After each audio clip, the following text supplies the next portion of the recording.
반갑습니다. 지난 한 주간도 주님 은혜 가운데 평안히 잘 지내셨으리라 믿고, 이 시간은 이제 우리 예배드리기에 앞서서 우리의 몸과 마음을 정결하게 준비하시고 우리 하나님께서 기쁘게 받으시고 또 은혜와 복을 주실 만한 그러한 예배 되기를 위해서 우리 함께 준비하시길 바랍니다.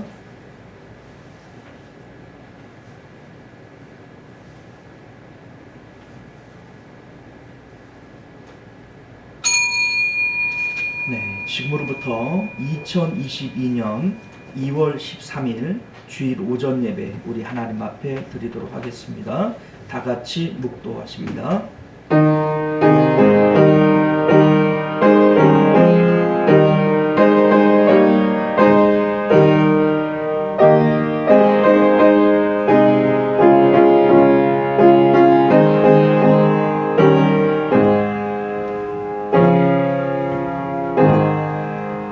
나의 영혼이 잠잠히 하나님만 바라며 나의 구원이 그에게서 나오는도다.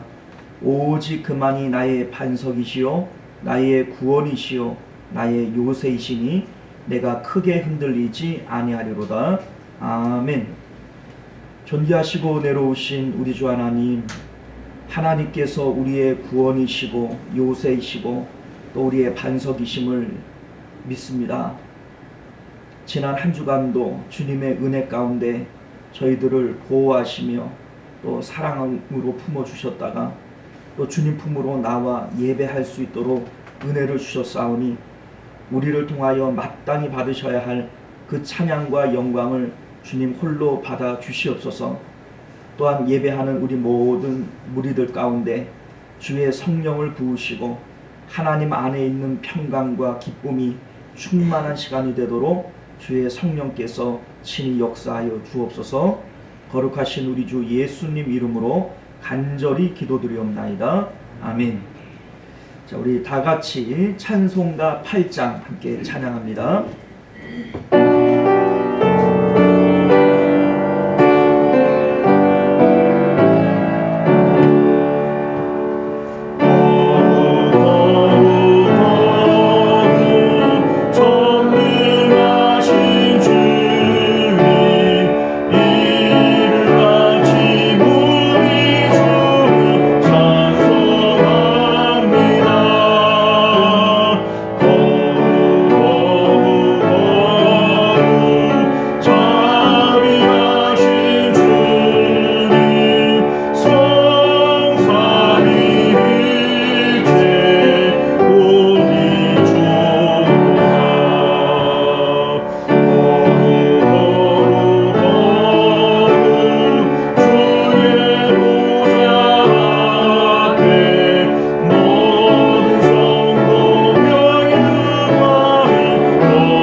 시간은 우리 한 주간 살아오면서 하나님 앞에 예배하기에 합당치 못한 우리의 언행심사가 생각이 나거든.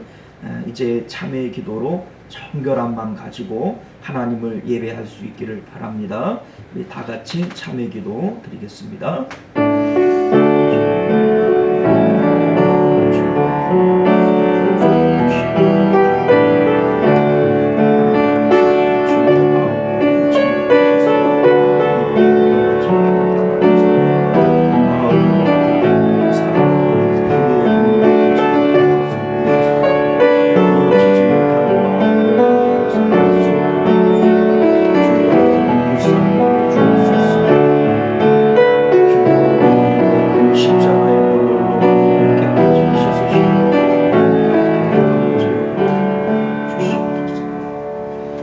우리의 죄를 따라 우리를 처벌하지는 아니하시며 우리의 죄악을 따라 우리에게 그대로 갚지는 아니하셨으니 동이 서에서 먼 것 같이 우리의 죄가를 우리에게서 멀리 옮기셨으며 아버지가 자식을 긍휼히 여김같이 여호와께서는 자기를 경외하는 자를 긍휼히 여기시는도다. 아멘. 자, 우리 교독문 7번 시편 13편 말씀 함께 교독하여 읽겠습니다. 여호와여, 어느 때까지니까 나를 영원히 잊으시나이까? 나의 영혼이 번민하고 종일토록 마음에 근심하기를 어느 때까지 하오며 내 원수가 나를 치며 자랑하기를 어느 때까지 하리까? 여호와 내 하나님이여, 나를 생각하사 응답하시고 나의 눈을 밝히소서. 두렵건대 내가 사망의 잠을 잘까 하오나 두렵건대 나의 원수가 이르기를 내가 그를 이기었다 할까 하오며 내가 흔들릴 때 나의 대적들이 기뻐할까 하나이다. 나는 오직 주의 사랑을 의지하여 싸우니 나의 마음은 주의 구원을 기뻐하리이다. 함께 했습니다. 내가 여호와를 찬송하리니 이는 주께서 내게 은덕을 베푸심이로다. 아멘. 우리 사도신경으로 우리의 신앙을 고백합니다. 전능하사 천지를 만드신 하나님 아버지를 내가 믿사오며 그 외아들 우리 주 예수 그리스도를 믿사오니 이는 성령으로 잉태하사 동정녀 마리아에게 나시고 본디오 빌라도에게 고난을 받으사 십자가에 못 박혀 죽으시고 장사한지 사흘 만에 죽은 자 가운데서 다시 살아나시며 하늘에 오르사 전능하신 하나님 우편에 앉아 계시다가 저리로서 산 자와 죽은 자를 심판하러 오시리라.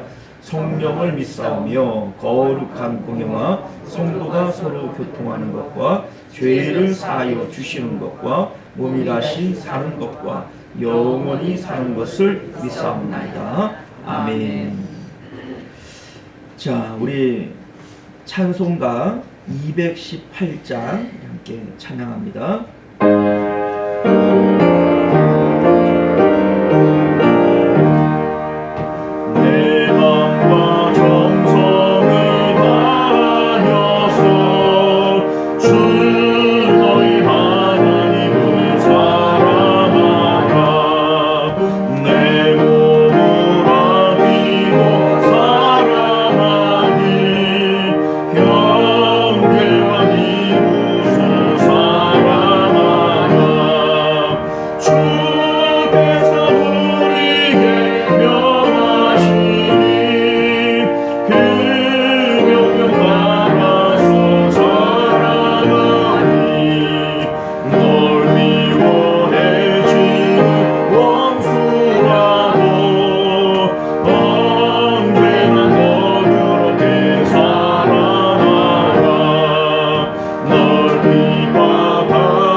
항상 주님을 멀리하고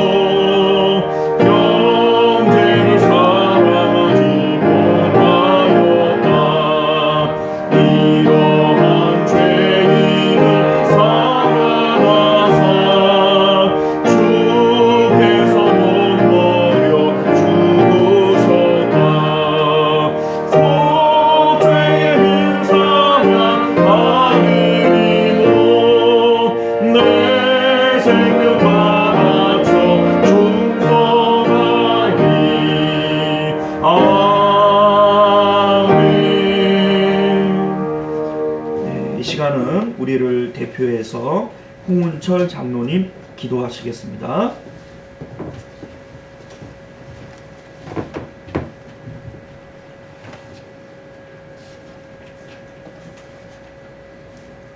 사랑과 은혜가 충만하신 하나님 아버지, 지난 한 주간도 주님의 크신 사랑과 은혜 가운데 살게 하시고 오늘 거룩한 성회를 맞이하여 마음과 정성을 다하여 예배드릴 수 있도록 인도하여 주시니 감사와 찬양을 드립니다. 지난 한 주간도 세상에 사는 동안 하나님을 높이지 못하고 하나님께 순종하지 못했던 저희들의 죄를 회개하오니 용서하여 주옵소서. 마음은 언제나 주님을 위해 산다 하지만 우리의 삶은 늘 그렇지 못했음을 고백합니다. 믿음이 나태한 삶을 버리고 열심을 내어 주님만을 바라보며 살아가게 하옵소서. 아멘. 세상의 헛된 것에 마음 쓰지 않고 오직 하나님만을 바라보며 살아가는 믿음의 용사로 살아가게 하옵소서. 사랑이 많으신 하나님 아버지, 우리 시온송 교회에는 연로하신 성도님들이 많이 계십니다. 비록 육신은 쇠하여 지더라도 영은 독수리가 날개치며 힘차게 올라가듯 날마다 새 힘을 더하여 주옵소서. 심령이 가난한 자가 복이 있어 천국을 소유하리라고 말씀하셨던 주님, 우리 시온송 교회에 연로하신 분들을 비롯한 모든 성도님들의 마음이 가난한 자가 되어 천국을 소유하기를 간절히 원하옵니다. 전능하신 하나님 아버지, 이 나라 이 민족을 위하여 기도합니다. 코로나와 정치의 혼란으로 불안한 국민들의 마음을 위로하여 주시고 믿는 성도일수록 이 위기를 기도로 극복하는 기회로 만들어 주신 하나님을 기억하게 하옵소서. 이제 한 달도 채 남지 않는 대통령 선거에서는 하나님의 공의와 정의를 두려워하며 국민의 마음을 화합할 수 있는 지도자, 주님 마음에 합한 자가 세워질 수 있도록 은혜 베풀어 주옵소서. 시온송 교회를 세워주시고 인도하시는 하나님 아버지, 우리 시온송 교회가 하나님의 뜻과 말씀에 순종하며 하나님을 향한 기도와 찬양이 끊이지 않는 기도되게 하옵소서. 함께 예배에 힘쓰고 성도 간 사랑과 믿음의 공동체를 세워나가게 하시고 살아계신 하나님을 경험하며 증거하는 역할을 잘 감당하도록 은혜 베풀어 주옵소서. 특별히 간절히 원하옵기는 시온송 교회 이전을 비롯한 여러가지 현안 문제들 온 성도가 합심하여 기도하고 있사오니 저희들의 기도를 들어 주옵시고 깨끗이 치유되고 회복되기를 원합니다.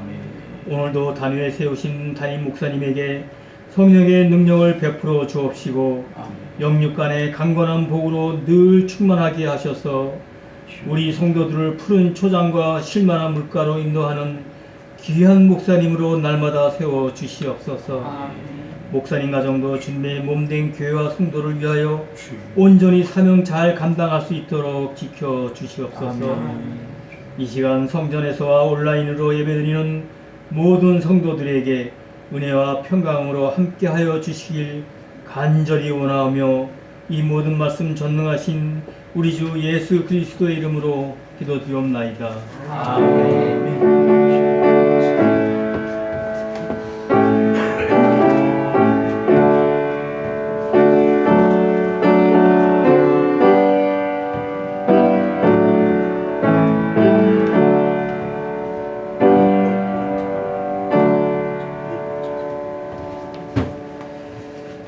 감사합니다. 오늘 우리에게 주시는 하나님 말씀 마태복음 24장 42절로 51절 마지막 절까지입니다. 찾으신 줄 믿고 한 절씩 교독하여 읽겠습니다. 그러므로 깨어있으라. 어느 날에 너희 주가 임할는지 너희가 알지 못함이니라. 너희도 아는 바니 만주 주인이 너희 없으시가 되어 줄 줄을 알았더라도 깨어있음을 들지 못하게 하였으리라. 이러므로 너희도 준비하고 있으라. 생각하지 않은 때에 인자가 오리라. 충성되고 지혜 있는 종이여 주님에게 그집 사람들마다 때를 따라 양식을 나눠줄 자가 누구냐. 주인이 올 때에 그 종이 이렇게 하는 것을 보면 그 종이 복이 있으리로다. 내가 진실로 너에게 이르노니 주인이 그의 모든 것을 그에게 맡기리라. 만일 그 악한 종이 마음에 생각하기를 주인이 더디 오리라 하여 동료들을 때리며 슬픈 줄과 벌거고 말씀하시며 생각하지 않은 날 알지 못하는 시각에 그 종의 주인이 이르러 어미 때리고 외식하는 자가 받을 벌에 처하리니 거기서 슬피 울며 이를 하리라. 아멘. 우리 잠시 기도하겠습니다. 은혜로우시고 자비로우신 우리 주 하나님, 오늘도 우리를 주님 품으로 이끌어 주시고 예배하는 가운데 주의 말씀을 받을 수 있도록 은혜를 주시니 참으로 감사드립니다.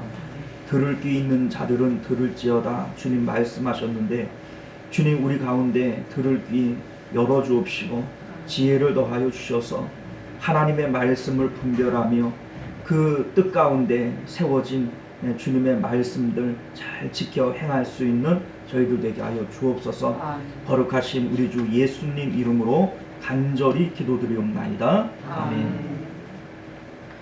네, 사랑하는 성도 여러분, 한 주간 평안히 잘 지내셨는지요?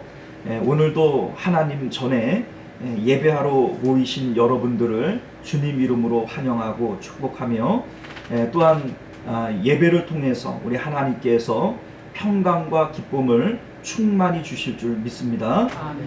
오늘 우리는 함께 읽은 본문의 말씀을 중심으로 그러므로 깨어있으라 라고 하는 제목으로 하나님 말씀 함께 나누도록 하겠습니다. 그러므로 깨어있으라. 오늘 말씀은 우리가 지난 한 달여 동안 살펴보았던 24장 전체의 결론 부분이다 라고 할 수 있겠습니다. 그래서 오늘 말씀은 앞에 나오는 내용들을 우리 요약을 해서 다시 한번 이제 말씀을 드리고 결론적으로 예수님께서 말씀하신 깨어있으라 라고 하는 것이 어떤 의미이고 우리가 어떻게 깨어있을 수 있는지에 대해서 함께 생각해 보도록 하겠습니다. 예루살렘 성전이 무너질 것이다 라고 시작되어진 예수님의 말씀은 이 세상 끝날에 대한, 종말에 대한 예언의 말씀들이 기록되어져 있기에 오늘 24장을 소묵시록이라고 부르기도 합니다. 자, 오늘 말씀의 주된 내용은 이렇습니다. 예수님께서 이제 십자가를 지시고 죽으시기 한 이틀 전에 이 말씀을 하신 것으로 우리가 볼 수 있는데, 예수님께서는 십자가 이후에 성도들이 놓여질 영적 환경에 대해서 말씀하고 있는 겁니다. 십자가 위에서 사단은 완전히 패배했어요. 그 머리가 상하게 되어졌고 이제 예수 그리스도께서 승리하신 것입니다. 그런데 사단의 때는 아직도 재림의 때까지, 심판 때까지 남아있기 때문에 그 가운데 사단은 발버둥치며 믿는 자 하나라도 더욱 지옥 백성 만들려고 안간힘을 쓰게 될 겁니다. 이에 대해서 베드로전서 5장 8절에 이렇게 말씀을 하고 있어요. 근신하라 깨어라 너희 대적 마귀가 우는 사자같이 두루 다니며 삼킬 자를 찾나니 라고 되어져 있죠. 자, 사단 마귀가 마치 우는 사자와 같이 두루 삼킬 자를 찾는다. 자, 이것이 오늘날 저와 여러분들이 놓여져 있는 영적 환경인 것을 믿으시길 바랍니다. 자, 그 가운데 예수님께서는 십자가 이후에 예수님이 오시기까지 이 땅 가운데 마귀들이 어떻게 성도들을 공략할 것인가, 그 작전을 예수님께서 친히 말씀해 주시는 거예요. 그 내용들이 두 가지로 나타나는데, 첫 번째는 미혹할 것이다, 유혹할 거다 이런 말씀을 하고요. 두 번째는 위협을 할 거다, 이렇게 말씀을 합니다. 4절과 5절, 11절과 23절에서 28절까지의 내용을 보면 마귀가 미혹할 거다 이런 내용이 나오고요. 또한 6절과 7절, 9절과 10절, 15절에서 22절까지의 내용을 보면 마귀가 우리를 위협할 거다, 이러한 내용의 말씀이 나오게 되는 것을 보게 됩니다. 자, 그러니 마귀의 작전은 마치 당근과 채찍처럼 미혹하고 위협할 겁니다. 이렇게 해서 믿는 자 하나라도 실족시키기 위해서 안간힘을 쓰게 될 겁니다. 자, 이에 대해서 예수님께서는 성도가 어떻게 해야 된다라고 말씀을 하시는데, 4절을 보면 미혹 앞에서 너희는 미혹받지 않도록 주의해라, 이렇게 말씀하시고요. 위협 앞에서는 6절을 보면 너희는 삼가 두려워하지 말라라고 말씀하십니다.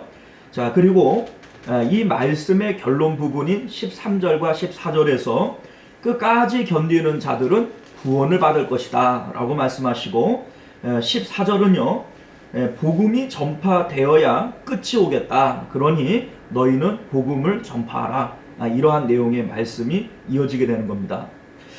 어떻게 보면 13절과 14절은요, 성도의 대처 방안이 두 가지로 나타나는데, 소극적인 방법과 적극적인 방법입니다.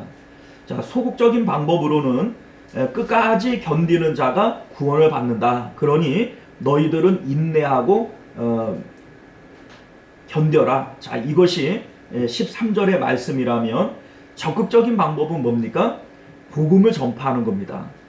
복음을 땅끝까지 전파하고 나면 그제야 끝이 오겠고 주님 오실 것이니까 적극적인 방법은 전도하는 것이다, 이렇게 우리에게 알려주는 것이죠. 자, 이제 15절 이하의 내용들은 보다 심화되어진 내용을 말씀하고 있어요. 마귀가 우리를 어떻게 공략하는가, 유혹과 미혹이다, 이런 말씀을 드렸는데, 유혹하고 위협할 거다, 이런 말씀을 드렸는데, 위협과 미혹은 반드시 우리가 사랑하는 것이 있어야 됩니다. 사랑하는 것이 없으면 미혹도 안 되고 위협도 안 돼요. 자, 우리 생각해 보면 그렇지 않습니까? 뭔가로 나를 유혹을 해요. 그런데 내가 별로 안 좋아하고 싫어하는 거예요. 그러면 유혹이 될까요? 안 되죠. 나를 위협할 때도 마찬가지입니다. 내가 뭔가 사랑하는 것이 있어서 빼앗길까봐 두려워하지 않는다면 위협이 안 됩니다. 마음대로 해봐라, 나는 이럴 것이 없다, 이래버리면 아무런 위협이 되지 않겠죠. 자, 그래서 마귀가 우리를 미혹할 거고 유혹할 건데, 그러기 위해서는 반드시 우리가 사랑하는 것이 있어야 됩니다. 자, 그런데 그 사랑하는 것들은 반드시 또 그 사람의 마음 안에 들어오게 되어져 있습니다. 사람들이 마음은 콩밭에 가 있다, 이러한 표현들을 곧잘 쓰는데, 우리의 마음이라고 하는 것은 내가 사랑하는 것에 가 있기 마련입니다. 부산에 있는 아가씨와 서울에 있는 총각이 사귄다면 이 총각의 마음은 언제나 어디가 있어요? 부산 가 있어요. 사랑하는 것들은 언제나 마음에 가까이 와 있고 마음 안에 들어와 있는 겁니다. 자, 그런데 15절에 나오는 멸망에 가증한 것이 거룩한 것에 선다라고 하는 이 표현이, 거룩한 곳은 하나님이 계신 성전이고요, 멸망에 가증한 것은 우상입니다. 자, 우상이 성전 안에 선다. 자, 이것이 바로 멸망의 징조가 된다라고 하는 말씀인데, 여기서 말씀하고 있는 이 성전은 우리의 마음 성전을 얘기하는 겁니다. 실질적으로 제1, 제2, 제3 성전이 있어 왔지만 이 성전들은 건물에 지나지 않았고 결국은 무너졌습니다. 자, 이 성전들이 왜 무너졌는가? 역사적으로 볼 때 언제나 선민들의 마음 성전이 무너질 때 건물로서의 성전도 무너졌던 것을 우리는 성경을 통해서 알게 되어지죠. 자, 그러니 진짜 성전은 어디에 있어요? 우리 마음 안에 있는 겁니다. 자, 여기에 보면 우상이라고 하는 것도 역시 바알이나 아세라나 부처라든지 이러한 어떤 물건으로 만든 것이 이게 우상이 아닙니다. 진짜 우상이라고 하는 것은 경외의 대상이어야 된다 말씀을 드렸죠. 경외의 대상이라고 하는 것은 내가 사랑함으로 잃어버릴까봐 두려워하는 것, 이게 이제 경외의 의미입니다. 원어적으로 보면 두려워함으로 사랑함, 사랑하는 마음으로 두려워함이라고 하는 것이 경외하는 것인데, 사실 우리가 부처를 사랑해서 거기 앞에 절하지 않습니다. 고목나무를 사랑해서 고목나무에 비는 게 아니에요. 돼지머리에다가 돈 꽂고 절을 해도 돼지머리를 사랑해서 거기다가 절하는 게 아닙니다. 우리가 사랑하는 것들은 비는 내용에 있는 거죠. 무엇을 위해서 빌고 있습니까? 자녀들을 위해서 빌고, 사업을 위해서 빌고, 건강을 위해서 빈다면 이것들이 내가 잃어버릴까봐 두려워하는 것, 경외하는 것들이고, 이게 바로 우리 마음의 신들이다, 우상들이다 라고 하는 것을 우리가 알게 된다는 겁니다. 그래서 사도 바울은 그들의 신은 배요, 이렇게 얘기를 합니다. 그들의 신, 우상은 그들의 배다. 자, 여기에 나오는 이 배는 그 사람이 가지고 있는 욕심, 탐욕을 얘기하는 겁니다. 자, 그러니까 진정한 우상은 우리 마음 가운데 하나님처럼 사랑하고 하나님처럼 잃어버릴까봐 두려워하는 거, 이게 바로 우상이다 라고 하는 것을 알게 되어지는데, 우리 마음 성전 위에 주님처럼 사랑하고 또 주님처럼 잃어버릴까봐 두려워하는 그것들이 세워지는 것들을 볼 때마다 우리는 도망가야 된다는 거예요. 자, 여기서는 산으로 라고 얘기를 했지만 마지막 28절 말씀을 통해서 우리가 볼 때 이 말씀은 십자가를 의미한다 라고 하는 것을 알게 됩니다. 죽음이 있는 곳에 독수리들이 모인다. 자, 이 죽음은 예수님의 십자가를 의미하는 겁니다.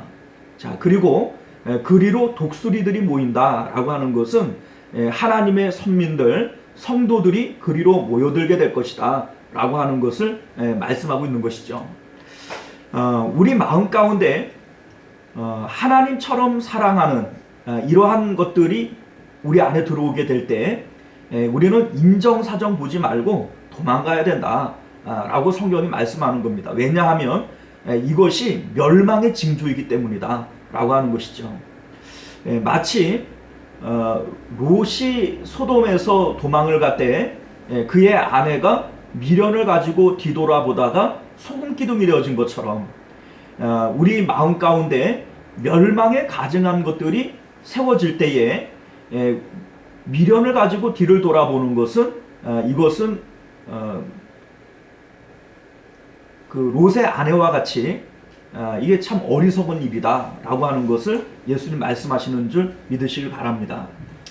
자, 29절 이하의 내용을 보면 하늘의 해달 별들이 빛을 잃게 되고 또 땅에 떨어지게 될 거다. 자, 이러한 내용의 말씀이 이어지게 되어지는데 이것은 우주적 종말, 대종말에 대한 내용의 말씀을 언급하고 있는 겁니다.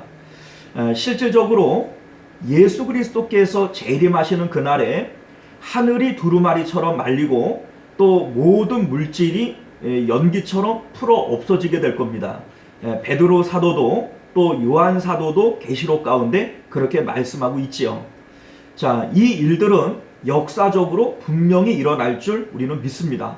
그러나 여기서 말씀하고 있는 이 종말에 대한 내용들은요,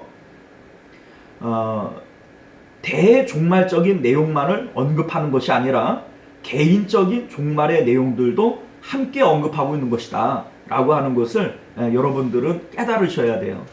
사실 오늘 24장 말씀이 우리가 읽을 때 잘 이해가 되지 않고 논리적으로 앞과 뒤가 다른 내용들이 많이 섞여 있어요. 그 이유가 어디 있는가?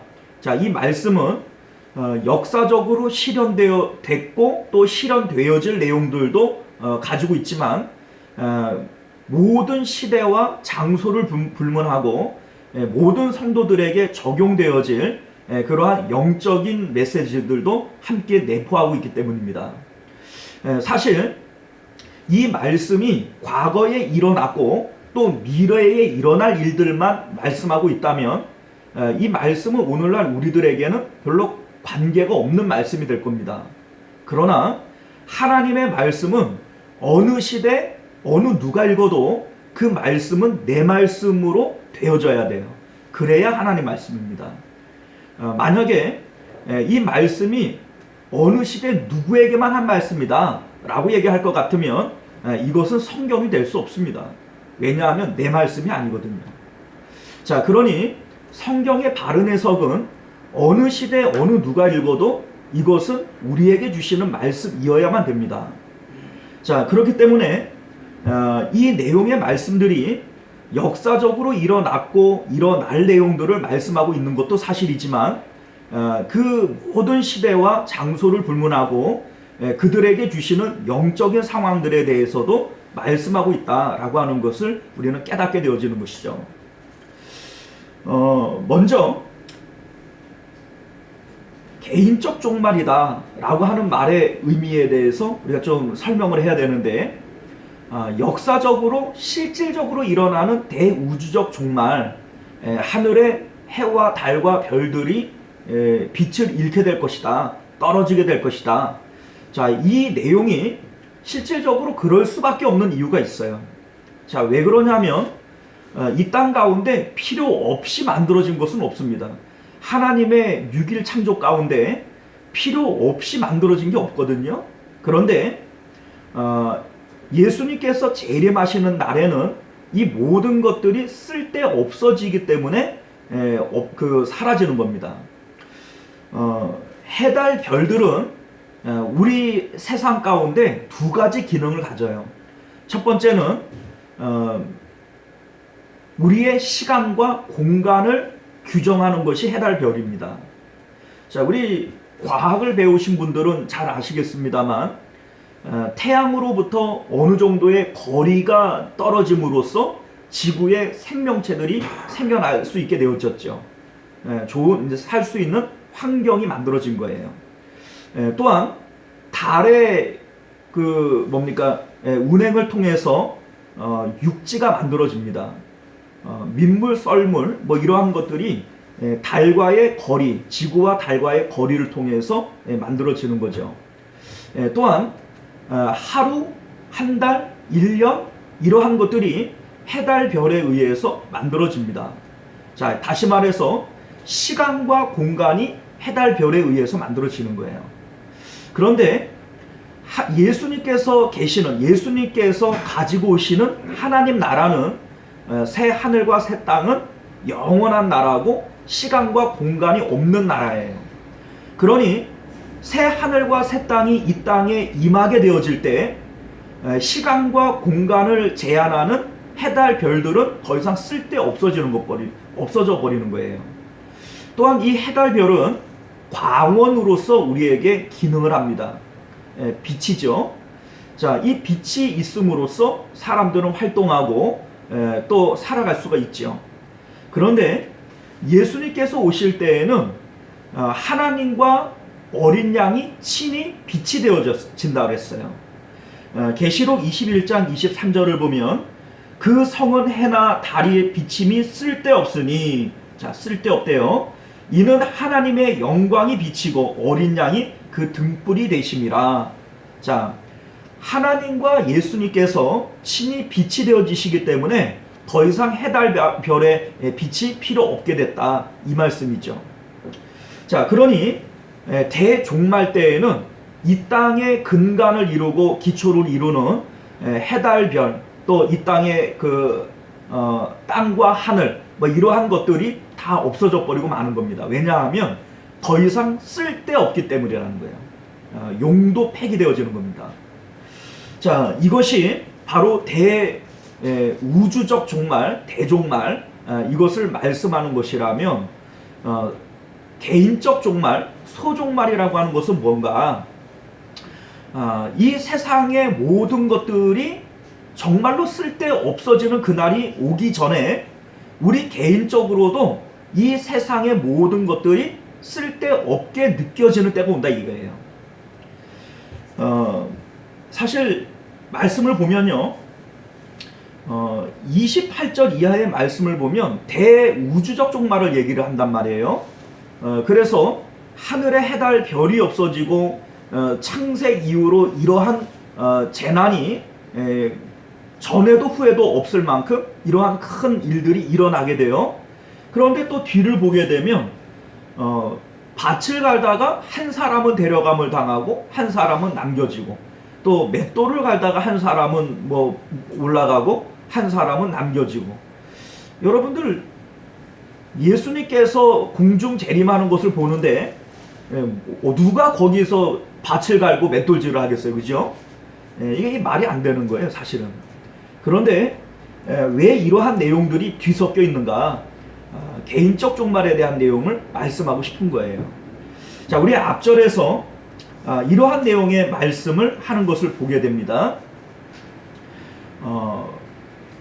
33절에 보게 되면 너희가 이러한 일들을 보거든. 자, 여기에 나오는 이 보거든이라고 하는 용어는 문맥적으로 볼 때 29절 이하에 나오는 대종말 사건을 얘기를 해요. 자, 이러한 일들을 보거든 너희는 주의해야 된다, 뭐 이런 말씀을 하시는데, 자, 대종말 사건을 볼 때에는 주의할 것도 없고 깨어있을 것도 없어요. 자, 여러분 생각을 해봐요. 하늘에 해달별이 떨어지고 또 인자가 구름을 타고 오는 것을 보겠다, 이런 말씀을 하셨는데 그때 잠잘 사람이 있겠어요?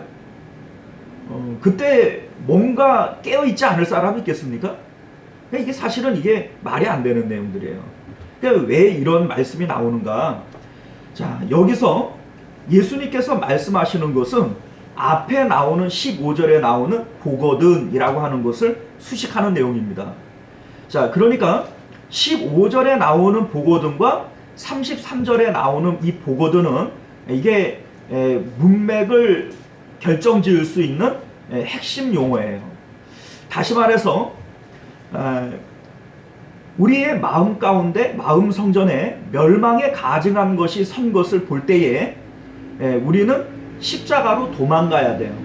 자, 이 일에 대해서는 예수님께서 날마다 자기 부인하고 십자가 지고 나를 따라와라, 누누이 말씀하신 내용입니다.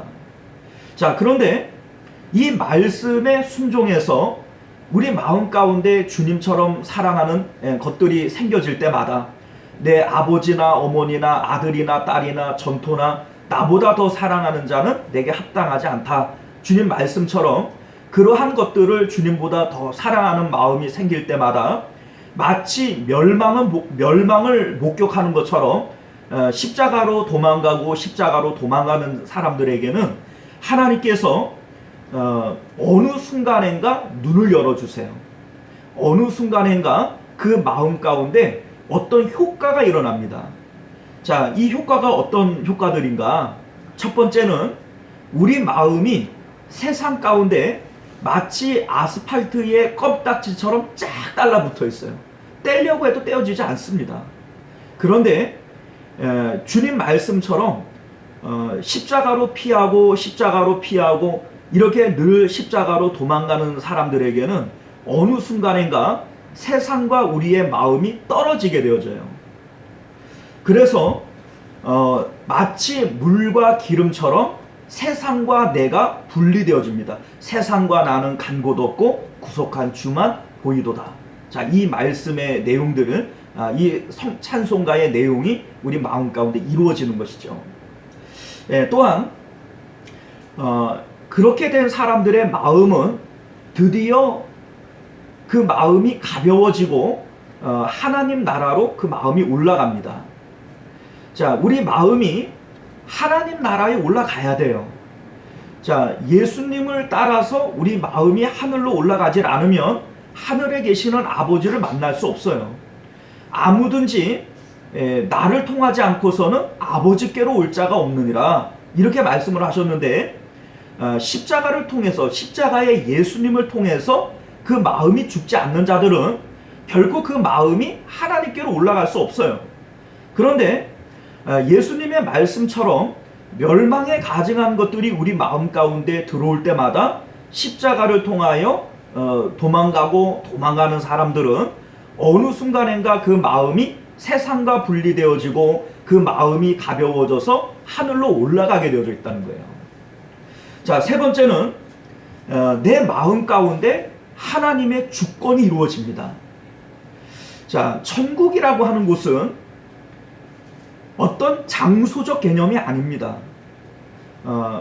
우리가 이런 말씀을 드렸죠. 천국이 눈물이 없고 슬픔이 없고 고통이 없는 좋은 곳이기 때문에 천국이냐? 아니라 그랬어요. 하나님이 계시기 때문에 천국입니다. 하나님이 계시기 때문에 그곳이 좋은 곳이에요. 자, 그런데 이 천국이 두 군데 있다고 그랬잖아요. 그죠? 예수님께서 내가 너희를 위하여 거처를 예비하러 가노니, 그리고 그 예수님은 구름 타고 하늘로 올라가 버렸어요. 자, 이 천국은 어디 있습니까? 저 하늘 위에 있어요. 분명히 우리를 위해서 거처 예배하러 가신다 그랬어요. 자, 그런데 이 하나님 나라는 여기 있다 저기 있다 할 것도 없다. 어디 있다고요? 너희 안에 있느니라. 자, 우리 마음 안에 하나님이 계세요. 자, 그러면 우리는 이런 생각이 들어요. 야, 어떤 게 진짜야? 저 위에 있는 게 진짜야? 우리 마음 안에 있는 게 진짜야? 근데 여러분들, 이 두 가지가 하나입니다. 왜 그러냐면 하나님은 두 분 하나님이 아니라 오직 한 분 하나님이시죠. 그러니 하나님이 한 분이시기에 이 두 가지의 천국이 있을 수가 없어요. 한 가지의 천국입니다.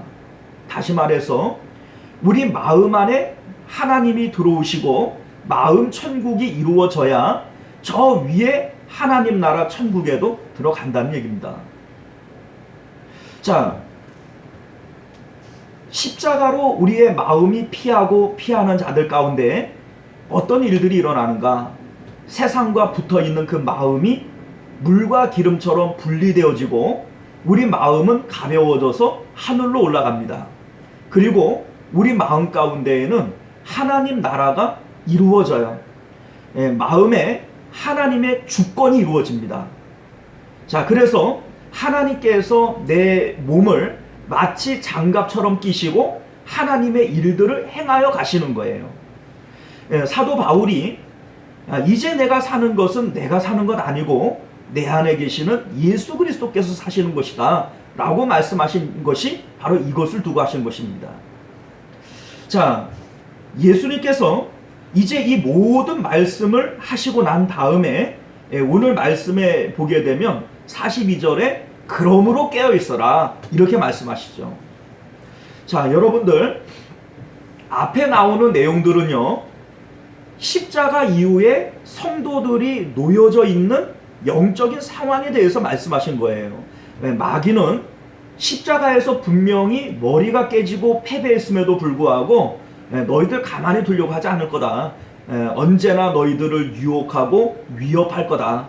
그러니 너희들 깨어 있어야 된다. 이렇게 지금 말씀하시는 거죠. 또 44절을 보면 준비하고 있으라 라고도 말씀합니다. 자, 깨어 있으라, 준비하고 있어라. 자, 이것이 예수님께서 지금 24장 말씀을 하시는 주된 목적이라는 거예요. 자, 24장 말씀 이거 왜 하고 있는가?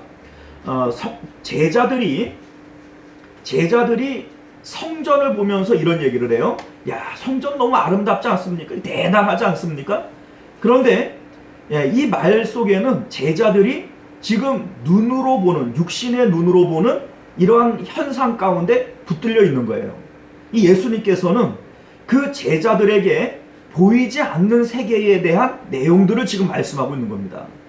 자, 그러니 우리 성도들이 이 땅에 드러나는 어떤 현상들만을 보지 말고 예수님의 말씀을 통해서 영적인 상황들, 영적인 내용들을 우리가 기억을 해야 된다는 겁니다. 깨어 있는다, 준비해야 된다 라고 하는 이 내용의 말씀들은 바로 그것을 의미하는 줄 믿으시길 바랍니다. 자, 우리가 보다 구체적으로 예수님께서 말씀하시는 깨어 있으라 라고 하는 이 내용이 무엇인 것을 우리가 파악을 해야 되는데, 예수님께서 말씀하신 내용을 통해서 우리는 이걸 파악할 수 있어요. 자, 43절과 44절을 보면 우리 같이 한번 읽어볼까요? 너희도 시작. 너희도 아는 바니 만일 집주인이 도둑이 어느 시각에 올 줄을 알았더라면 깨어 있어 그 집을 뚫지 못하게 하였으리라. 이러므로 너희도 준비하고 있으라. 생각하지 않은 때에 인자가 오리라. 자, 이게 무슨 얘기입니까? 만약 도둑이 언제 오는 줄 알았다면 도둑을 맞을 사람이 있겠어요? 당연히 도둑 맞을 준비를 했을 거고 도둑을 아마 잡으려고 했을 겁니다. 자, 그런데 사람들은 설마 하면서 도둑에 대해서 전혀 의식하지 않은 상태에서 도둑을 맞는 것이죠. 자, 마찬가지로 예수님께서 오실 것을 준비하고 있고 또한 의식하고 있는 사람들은 절대로 예수님의 재림을 놓치지 않을 겁니다. 지금 그거 말씀하시는 거예요. 그러니 도둑이 올 수 있다라고 하는 것을 늘 의식하고 있는 사람들처럼 인자가 다시 오리라 했으니 예수님의 재림을 늘 의식하고 있어라 라고 하는 것이 바로 깨어있다 라고 하는 말의 의미가 되어진다는 거예요. 45절 이하에 나오는 내용들도 역시 마찬가지입니다. 우리 48절부터 마지막 절까지 내용을 한번 읽어봅니다. 만일 그 악한 종이 마음에 생각하기를 주인이 더디 오리라 하여 동료들을 때리며 술 친구들과 더불어 먹고 마시게 되면 생각하지 않은 날 알지 못하는 시각에 그 종의 주인이 이르러 엄히 때리고 외식하는 자가 받을 벌에 처하리니 거기서 슬피 울며 이를 갈리라. 자, 이 마찬가지죠. 주인이 멀리 외국에 나가면서 딴에는 착하고 충성되다 이렇게 생각해서 한 사람을 청지기로 세웠어요. 그런데 그 종이 동료들을 때리고 또 술 친구들과 취하여 있습니다. 자, 왜 이럴까요? 이유는 하나예요. 주인이 멀리 있다라고 알기 때문이죠. 주인이 가까이 있어서 언제든지 들어올 수 있다라고 생각을 했다면 이런 일을 하겠어요? 못하겠어요? 못하죠. 그래서 오늘 말씀해 보게 되면 주인이 더디 오리라, 늦게야 올 거다, 나중에 올 거다 이렇게 생각을 했기에 그는 자기의 직분을 잃어버리고 자기에게 주신 이 권한으로 동료들을 때리고 또한 술 친구들과 취하여 있을 수밖에 없었다라고 하는 내용이죠. 자, 그러니 주인이 멀리 있다라고 생각하지 말고 늘 가까이 문 밖에 이르러 있다라고 생각하는 그것이 깨어있는 거다 이 말씀입니다. 자, 우리가 이 두 가지 내용을 통해서 생각을 해보면 이런 겁니다. 깨어있는다 라고 하는 말의 의미는 예수님의 재림이 언제 일어날지 모른다. 도둑이 오는 것처럼 이거 언제 올지 모른다. 자, 그러니 예수님께서 더디 온다라고 생각이 되어진다 할지라도 너희는 이 악한 종처럼 그렇게 취하여 있지 말라. 자, 여기에 나오는 이 취하여 있다라고 하는 것은 세상에 취하여 있는 걸 얘기하는 겁니다. 자, 그러니 너희가 세상에 취하여 있지 말고 언제나 예수님의 재림을 의식하고 있어라. 자, 이것이 깨어 있다라고 하는 말의 의미가 될 거다라고 하는 것을 우리가 알게 된다는 겁니다. 자, 그러면 어떻게 하는 사람이 주인에 대해서 늘 깨어있는 의식을 가진 사람일까 이거죠. 자, 어떤 사람이 깨어있는 사람인가. 자, 여러분들 충성되고 지혜로운 종이라고 되어져 있어요. 이제 45절 볼까요? 충성되고 지혜 있는 종이 되어 주인에게 그 집 사람들을 맡아 때를 따라 양식을 나눠줄 자가 누구냐 이렇게 되어져 있는데 이것이 바로 깨어있는 자입니다.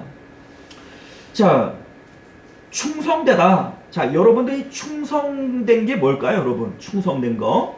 자, 충성된 것은요, 주인의 명령을 목숨을 다하여 지키는 게 이 충성입니다. 충성이라고 하는 단어 자체가 군대에서 많이 쓰는 군대 용어죠. 충성 이러잖아요. 자, 이 충성이라고 하는 것은 명령되어진 것, 명령을 목숨을 다하여 수행하는 거예요. 이게 충성입니다. 자, 예수님께서 우리에게 명령하신 것들이 있어요. 우리에게 주신 사명들이 있어요. 이것들을 충실히 수행하고 있는 이것이 충성이다라고 하는 것을 우리가 알게 된다는 것입니다. 내 형제를 사랑하라. 땅끝까지 복음을 전해라. 막 이러한 말씀들. 예수님께서 언제 올지 모르지만 언제나 예수님께서 가까이 이르렀다라고 생각하고 이 일들을 꾸준히 성실하게 하는 것, 이것이 충성된 것이다 라고 하는 겁니다. 자, 왜 하필이면 종이라고 비유를 들었을까요?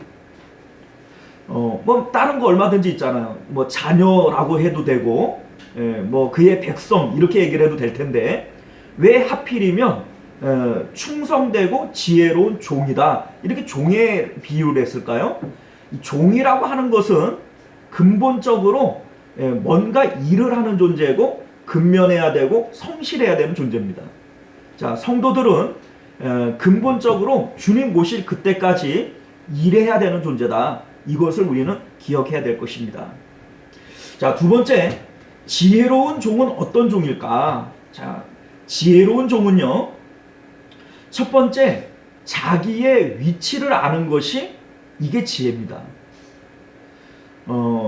뒤에 보게 되면 불의한 종의 비유가 나오지 않습니까? 자, 이 불의한 종은 동료들을 때리고 주인의 것으로 취하여 있었어요. 자, 이게 뭘 얘기를 하냐면 자기가 지금 청지기이고 종인데 자기의 자리를 망각하고 지금 주인의 자리에 앉아 있는 거예요. 그래서 동료들이라고 하면 나와 수평적인 관계란 말이죠. 그럼 때리면 돼요? 안 돼요? 안 돼요. 그런데 동료들을 때렸다. 이 주인의 자리에 올라가 있는 겁니다. 자, 그러니 지혜로운 종이라고 얘기할 것 같으면 첫 번째, 자신이 종인 것을 깨닫는 것이 이게 지혜입니다. 종인 줄을 깨달으면 나에게 주인이 있다라는 것을 의식하게 될 것이고 주인을 의식하는 자는 반드시 깨어있게 되어져 있습니다. 이게 지혜로운 거죠. 두 번째, 지혜롭다라고 하는 말의 의미는 주인을 의식할 뿐만 아니라 주인의 의도를 깨닫는 것이 지혜로운 겁니다. 자, 여러분들이 주인이라고 생각을 해봐요. 자, 어떤 종을 지혜 있다고 얘기하겠어요? 뭐 한 가지만 얘기를 해도 내 마음속에 쏙 들어왔다 나간 사람처럼 내 의중을 알고 또 내 뜻을 알아서 행하는 그 종을 지혜롭다 하지 않겠습니까? 자, 그러니까 여기서 말하는 이 지혜롭다라고 하는 것은 주인의 의도를 잘 파악하고 또 주인의 뜻대로 행하는 종이 이게 바로 지혜로운 종입니다. 자, 어떻게 우리가 지혜로운 종이 될 수 있을까? 자, 말씀과 기도로 지혜롭게 될 수 있습니다. 자, 하나님의 말씀 속에 하나님의 뜻이 숨겨져 있어요. 또한 우리가 알 수 없는 그것들은 기도로 하나님 앞에 여쭌으로써 주인의 의도를 깨달을 수 있어요. 그래서 야고보서 1장 5절에 보게 되면 너희 중에 누구든지 지혜가 부족하거든 모든 사람에게 후히 주시고 꾸짖지 아니하시는 하나님께 구하라 그리하면 주시리라 이렇게 말씀하시는 겁니다. 자, 우리에게 지혜가 부족하면 주인의 의도를 알 수가 없거든 우리는 하나님 앞에 구하는 거예요. 기도하는 겁니다. 그리하면 후히 주시고 꾸짖지 아니하는 하나님은 우리에게 주실 거라는 겁니다. 야, 그것도 몰라. 구박하지 않고 왜 우리에게 주님의 의도를 알려주실 것이다. 이것이 바로 지혜로운 종이 되는 내용인 것을 믿으시길 바랍니다. 자, 이제 말씀을 정리하겠습니다. 깨어있으라 라고 말씀하시는 것은 늘 의식하고 있어라 라고 하는 내용과 같은 내용이죠. 깨어있는 것은 의식하는 겁니다. 자, 그런데 이 땅을 살아가는 어느 누구나 다 깨어있어요. 잠들어 있는 사람은 없습니다. 다만 주님의 재림에 대하여 깨어있지 않은 것이 문제입니다. 예를 들면 의식한다, 이게 깨어있다라고 하는 것이라면 사업하는 사람은 늘 사업에 깨어있어요. 밥을 먹을 때에도 친구를 만날 때에도 어떻게 하면 사업이 잘 될까? 어떻게 하면 돈을 벌을까? 이렇게 의식합니까? 안 합니까? 의식하죠. 사업에 깨어 있는 겁니다. 정치하는 사람들은 정치와 권력에 깨어 있어요. 자나깨나 어떻게 해야 내가 사람들에게 인기를 얻을까, 표를 얻을까, 뭐 이러한 고민들 하죠. 그러면서 정치하는 그곳에 자신의 의식이 늘 깨어 있어요. 자식들을 키우고 자식을 사랑하는 사람들은 자식에게 깨어 있습니다. 어디 뭐 우리 아이가 뭐 고3이라면 입시에 관련된 데는 그냥 귀가 번쩍 뜨이죠. 우리 아이가 이제 취업할 때라면 취업에 대한 뉴스가 나오면 뭐 가만히 있다가도 눈이 번쩍 띄어요. 자, 이것이 바로 깨어있다라고 하는 이런 의미가 되어지는 거죠. 자, 그러면 이 땅을 살아가는 모든 사람들은 다 깨어있는 거예요. 자, 어느 한 부분에 깨어있기에 주님의 재림에는 잠자고 있는 것이 되는 것이죠. 자, 우리가 이러한 의미들을 생각해 본다면 예수님의 재림에 대하여 깨어있는 자가 되기 위해서는 어떻게 해야 될까요? 다른 깨어있는 것들을 닫아야 돼요. 마치 이 세상 가운데 밤하늘에 별들이 빼곡하게 있어요. 우리 눈에는 안 보이지만 정말로 빼곡하게 있어요.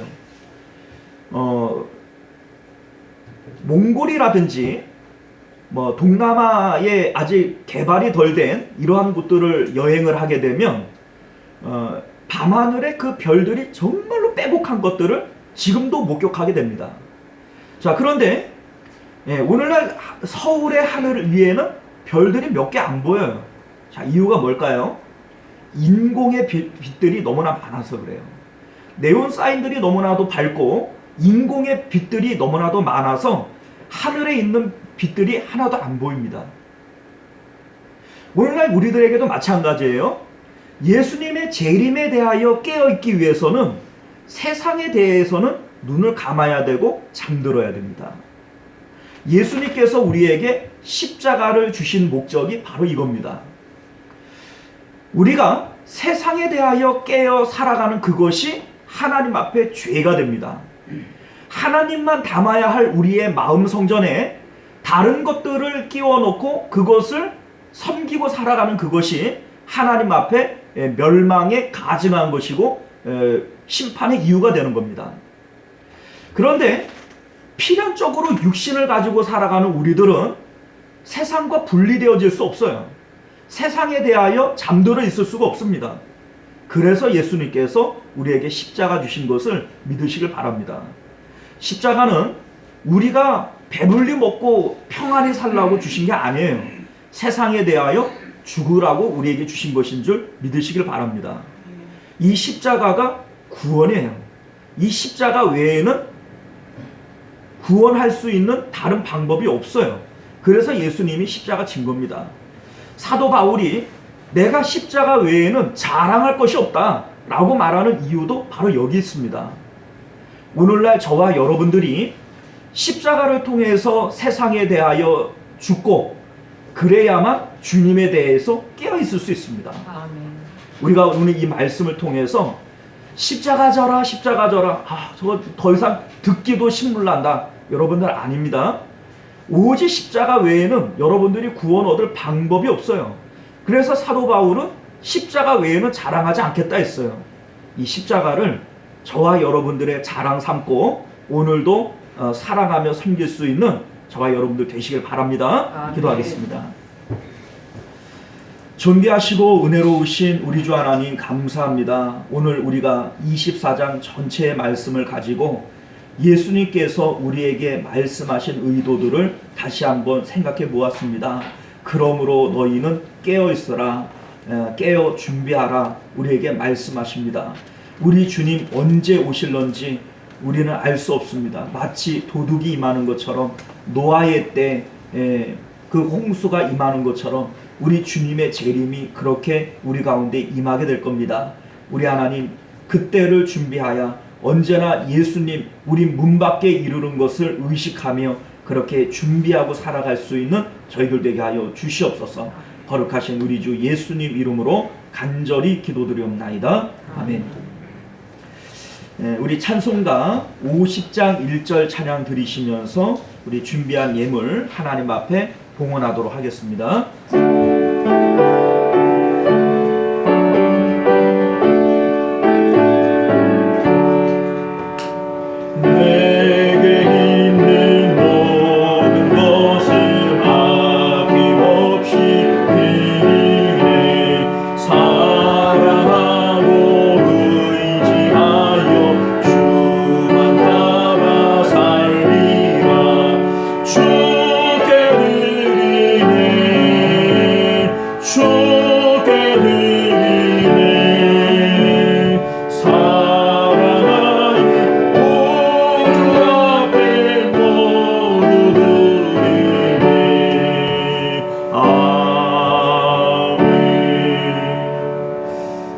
주님 앞에 11조 예물, 선교 예물, 감사 예물, 주일원금 이렇게 드리셨습니다. 우리 드려진 예물을 위해서 기도합니다.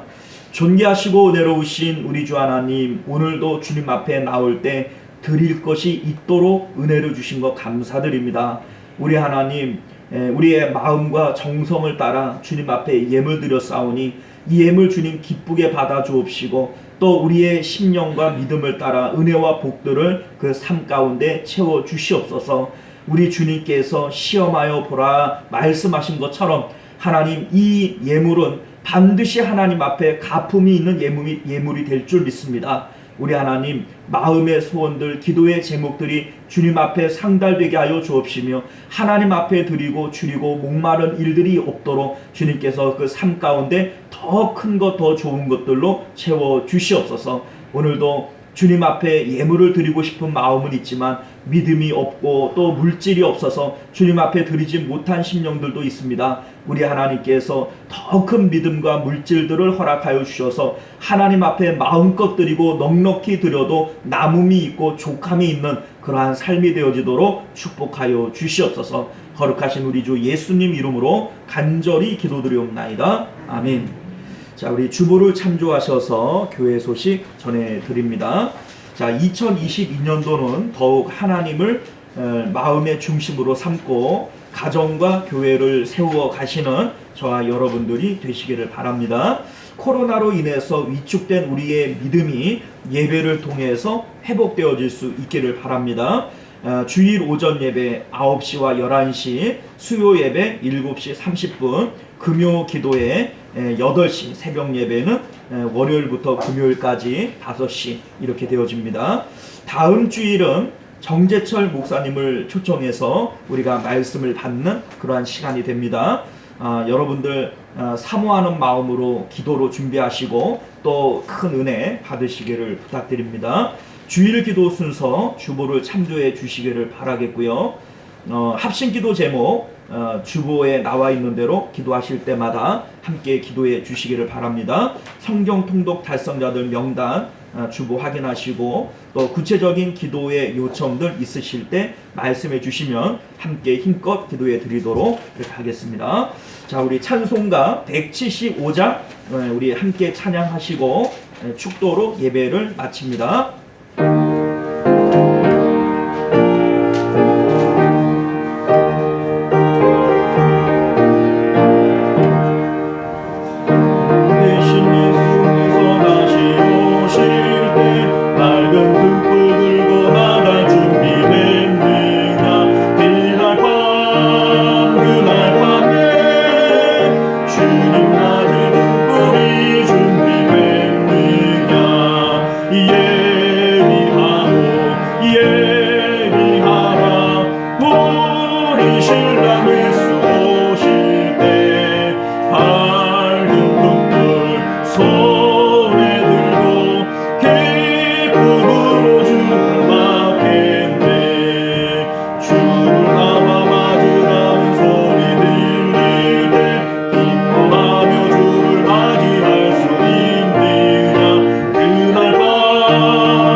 주님 맞은 눈꼬리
지금은 우리 주 예수 그리스도의 은혜와 만극하신 하나님 아버지의 사랑하심과 내주하시고 교통하시는 성령 하나님의 인도 보호하심이 오늘도 깨어 준비하는 우리 모든 성도님들 가운데, 또 그 가정과 또 사업장과 생업 가운데, 우리 또 시원성교회와 만국교회 가운데 지금으로부터 영원토록 함께 있을지어다. 아멘.